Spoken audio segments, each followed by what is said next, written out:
යාළුවනේ Ravidu animations YouTube channel එකත් එක්ක එකතු වෙලා ඉන්න ඔයාලව සාදරයෙන් පිළිගන්නවා. එහෙනම් වැඩි කතා නැතිව අපි යමු නේද අද වීඩියෝ එකට.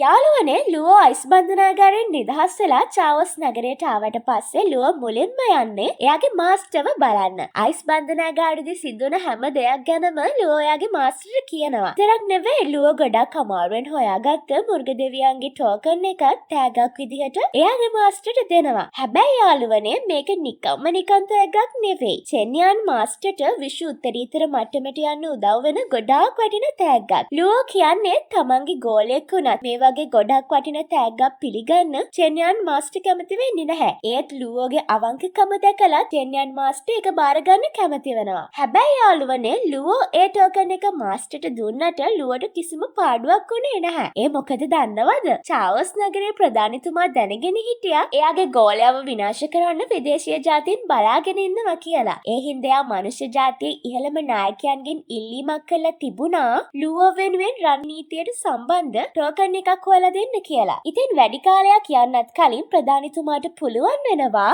ලුවෝ වෙනුවෙන් මුර්ග දෙවියන්ගේ උරුම ටෝකන් එකක් හොයලා ලුවෝට ගෙනල්ලා දෙන්න. ඒ හින්දා දැන් මේ දෙන්නටම දේවනිකාට යන්න පුළුවන්. ඒ හින්දා ලුවෝ චෙන්යාන් මාස්ටර්ත් එක්ක ටෙලිපෝට් මධ්‍යස්ථානයට එනවා. මෙයාලව දැකලා එතනින් හැමෝම ගොඩක් පුදුම වුණා. මොකද චෙන්යාන් මාස්ටර් අවුරුදු 1000 ගණනකට පස්සේ තමයි මේ විදිහට නගරෙන් එළියට යන්න හදන්නේ. ඒ විතරක් නෙවෙයි යාළුවනේ. එයාලා ලුවෝගේ හැකියාව ගැනත් මේ වෙලාවේ කතා කරන්න පටන් ගන්නවා. දැන් එයාලට හොඳටම විශ්වාසයි ලුවෝ තමයි කඩුගංගා රජු කියලා. ඉතින් මෙයාලා මේ විදිහට කතා කරමින් ඉන්න අතරේ ලුවෝ එයාගේ මාස්ටර් එක්ක දිව්‍ය රාජධානි හරහා ටෙලිපෝට් වෙලා විශ්වයේ තවත් තැනකින් මතුවෙනවා. ටෙලිපෝට් මධ්‍යස්ථානයේ හිටපු අය කතා කරපු දේවල් මතක් වෙලා දෙන්නටම හිනා. ඉතින් මේ වෙලාවේ මාස්ටර් කියනවා කොල්ලෝ ඔයාගේ ප්‍රසිද්ධිය නම් සුළුපටු නැහැ කියලා. හැබැයි ලුවෝ නම් කියන්නේ ලෝක මාස්ටර් මට්ටමේ දක්ෂයෝ සීමිත පිරිසක් ඉන්න හින්දා එයාලා එහෙම හිතන එක සාමාන්‍ය දෙයක් කියලා. ඉතින් මෙයාලගේ මේ කතාව බහින් පස්සේ දෙන්නම මුතුන් මිත්තන්ගේ දේවනිකාය පිටලා තියෙන රහස් කලාපයට යනවා.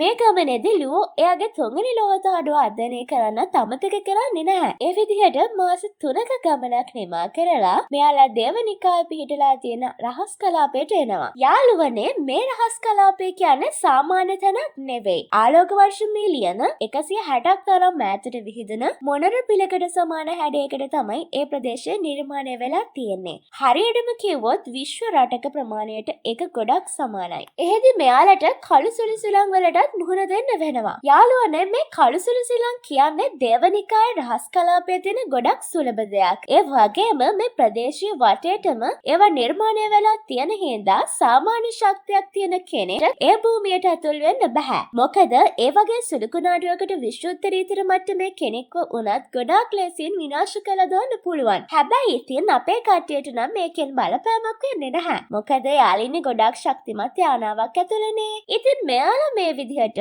ඒ බාධකයක් පහු කරලා පංචවර්ණ අවුරෝරා විල කියන පුදුම හිතෙන තැනකට එනවා. මෙයාලා ආපු ගමන්ම ලුවෝට දැනෙනවා එයාගේ මනස කවුරු හරි කෙනෙක් පාලනය කරන්න හදනවා වගේ හැඟීමක්. ඒත් ඇත්තට මෙතන තියෙන්නේ අවුරෝරා විල සමාවේශන උගලක්. හැබැයි ඉතින් වැඩි වෙලාවක් යන්න කලින් ලුවෝට වගේම චෙන්යාන් මාස්ටර්ටත් ඒ මායාවෙන් නිදහස් වෙන්න පුළුවන් වෙනවා. ඉතින් ඔන්න ඔය වෙලාවෙම තමයි දේවනිකායේ මග පෙන්නන්නෙක් එතනට එන්නේ. ඒත් එයා සාමාන්‍ය කෙනෙක් නෙවෙයි. විශ්ව උත්තරීතර මට්ටමේ ශක්තියක් තියෙන කෙනෙක්. ලුවෝ එයාගේ මාස්ටර් සමාවේශන උගලෙන් ගොඩාක් ඉක්මනට නිදහස් වෙන විදිහ දැකලා එයා ගොඩක් පුදුම වෙනවා. ඒ වගේම එයා මේ දෙන ළඟ තියෙන ටෝකන් දෙකත් පරීක්ෂා කරලා පංචවර්ණ අවුරෝරා ඇතුලින් සීජන් දූපතට අරගෙන යනවා. මේත් එක්කම එයා කියනවා ඔයාලා පංචවර්ණ අවුරෝරා විලේ බලප්‍රදේශය ඇතුලේ ඉන්න හින්දා කිසිම වෙලාවක තවත් කෙනෙක්ගේ දෙයක් බලෙන් උදුරගන්න එපා. ඔයාලා එහෙම කළොත් මේ පංචවර්ණ අවුරෝරා ඔයාලට දඬුවම් කරයි කියලා. මෙයා මෙහෙම කියලා ලුවෝවයි එයාගේ ගුරුතුමාවයි දූපතේ පාලකතුමා ළඟට අරගෙන යනවා.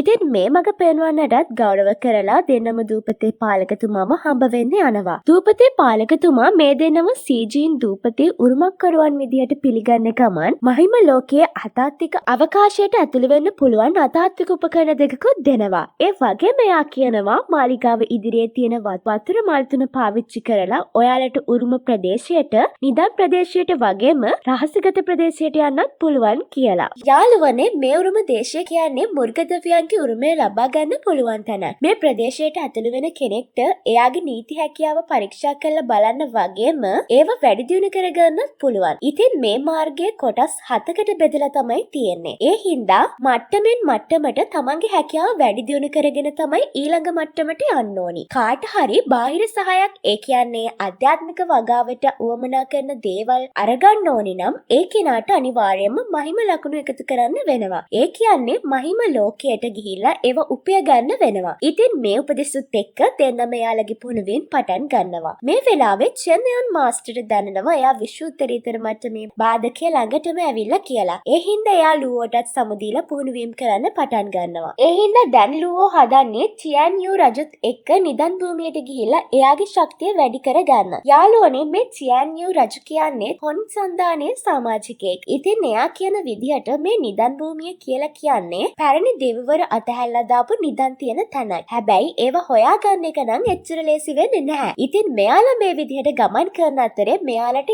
බේෂන් කියලා කෙනෙක්වත් හම්බ වෙනවා. මෙයා විශ්වෝත්තරීතර මට්ටමේ ශක්තියක් තියෙන ගොඩාක් අහංකාර කෙනෙක්. හැබැයි හරියට නිකන් එයා හැසිරෙන්නේ එයා නිදන් භූමියේ අයිතිකාරයා වගේ. ඒ හින්දා එයා ලුවටත් පොඩි සද්දයක් දානවා. ඉතින් මේ වෙලාවේ ලුවත් එයාගේ ගිනි පළඟෝ පෙන්නලා එයාට තර්ජනය කරනවා. ඔයා තවත් ඔය වගේ වැඩ කළොත් මම මේක පුපුරවලා දානවා. ඔයා ගැටුමක් පටන් ගත්ත හින්දා අවුරෝරා ඔයාට දඩුවම් කරાવી කියලා. යාළුවනේ ලුවෝගේ මේ තර්ජනයට මෙයා ගොඩක් බය වෙනවා. ඒ වගේම එතන හිටපු අනිත් අයත් බේෂන්ට විහිළු කරන්න පටන් ගන්නවා. ඒ හින්දා දැන් එයාට ගොඩක් තරහ යනවා. ඒ හින්දා එයා ලුවෝට අනතුරු අඟවනවා. ලුවෝ පංචවර්ණ අවුරෝරා භූමියෙන් එළියට දාපු දවසක ලුවෝ විනාශ කරනවා කියලා. ඉතින් මේ කතා බහ ගැන අහසුර්ග වංශයටත් ආරංචි වෙනවා. ඒ වගේම අහසුර්ග නායකයා දැනගන්නවා මේ ඉන්නේ ලුවෝ කියලා. ඒ විදිහට දේවනිකාය භූමියට කඩුගංගා රජු ඇවිල්ලා කියන ආරංචිය විශ්වය පුරාම පැතිරෙන්න පටන් ගන්නවා. ඉතින් මේ දේවල් මේ විදිහට සිද්ධ වෙන අතරේ ලුවෝ දැනෙන්නේ මහිම ලෝකයේ ඇතුලේ. එහිදී යාට සිද්ධ වෙනවා එයාගේ නම ලියාපදිංචි කරන්න. ඉතින් දැන් හැමෝම හිතාගෙන ඉන්නේ ලුවෝ කියන්නේ කඩුගංගා රජු කියලානේ. ඒ හින්දා එයා කඩුගංගා රජු කියන නම එයාගේ නම විදිහට තෝරගන්නවා. මේත් එක්කම මහිම ලෝකෙම උඩු යටිකුරු වෙන්න පටන් ගන්නවා. විශ්වයට පුරාවෘත්තයක් වගේම විදේශීය ජාතීන්ට ලොකුම ඉස්සරහයක් වුණ කඩුගංගා රජු මහිම ලෝකයට ඇවිල්ලා. යාළුවනේ මේ විදිහට තමයි සෝල් ස්ටැක් කතා මාලාවේ 204 වෙනි එපිසෝඩ් එක ඉවර වෙන්නේ. ඉතින් ඔයාලා මොකද හිතන්නේ අද කතාව ගැන? ඔයාලට හිතන දේ පහලින් කමෙන්ට් කරගෙන යන්න. අපිව සබ්ස්ක්‍රයිබ් කරන්නත් අමතක කරන්න එපා. එහෙනම් අපි තවත් අලුත් වීඩියෝ එකකින් හම්බ වෙමු. අර හැමෝටම සුබම සුබ දවසක්.